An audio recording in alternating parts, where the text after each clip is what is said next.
అదే RTV app వార్తల్ని క్షణాల్లో చదివే అవకాశం ఉంటుంది. ఒక న్యూస్ పేపర్, ఒక టెలివిజన్ ఛానల్ మీ చేతుల్లో ఎప్పుడూ ఉంటాయి. సో జిల్లాలో గాంజా గురించి ఎంక్వైరీ చేస్తున్నప్పుడు మనకు ఒక ఇన్ఫర్మేషన్ వచ్చింది. సూర్యాపేట టౌన్ రాజీవ్ పార్క్లో ముగ్గురు గాంజా కన్జ్యూమ్ చేస్తున్నారని.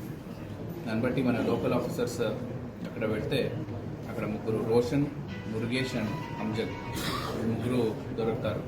వాళ్ళ దగ్గర నుంచి 1.5 kg గాంజా రికవరీ అవుతుంది. సో ఈ గాంజాని వాళ్ళు అరకు నుంచి తీసుకొని వచ్చి సగం ఖమ్మంలో అమ్మి 5 kgs తీసుకొని వస్తారు. అది సగం ఖమ్మంలో అమ్మి మిగతా 1.5 kg ఇక్కడ సూర్యాపేటలో అమ్మడానికి తీసుకొని వచ్చి ఉంటారు.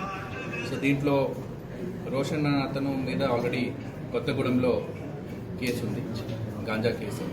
మురుగేష్ అన్న అతని మీద సూర్యాపేట టౌన్లో కేసు ఉంది.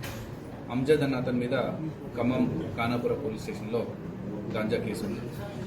సో వీళ్ళ దగ్గర నుంచి 1.5 kg గాంజా రికవరీ చేశాం. అట్లనే సోర్స్ ఎవరు ఉన్నారో వాళ్ళపైన కూడా ఎంక్వైరీ చేస్తున్నాం. జిల్లాలో ఉన్న యూత్ అందరూ కూడా జాగ్రత్తగా ఉండాలి.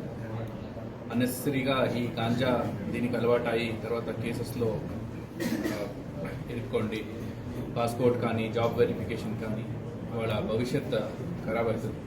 సో స్కూల్స్లో, కాలేజెస్లో కూడా దీనిపైన అందరూ నిఘా పెట్టాలి. అట్లాంటి ఏమైనా ఉంటే, యాక్టివిటీస్ ఉంటే పోలీస్ దృష్టికి తీసుకొని రావాలి.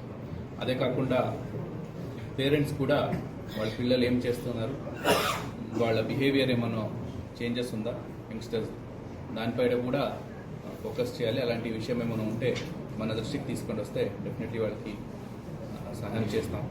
సో ఎటు పరిస్థితుల్లో జిల్లాలో గాంజా కన్సంప్షన్ కానీ, ట్రాన్స్పోర్టేషన్ కానీ మనం అలోచేయం. అట్లాంటి యాక్టివిటీస్లో ఎవరైనా పాల్పడితే వాళ్ళ మీద కఠిన చర్యలు ఉంటుంది. దీంట్లో కూడా రిపీటెడ్గా ఎవరెవరు అఫెండర్స్ ఉన్నారో వాళ్ళపైన పీడియాక్ట్ కూడా పెడతాం. మరిన్ని వీడియోస్ కోసం ఛానల్ ని సబ్స్క్రైబ్ చేయండి. లేటెస్ట్ అప్డేట్స్ కోసం వాట్సాప్ ఛానల్ ని ఫాలో చేయండి. అండ్ లింక్ డిస్క్రిప్షన్ లో ఉంది.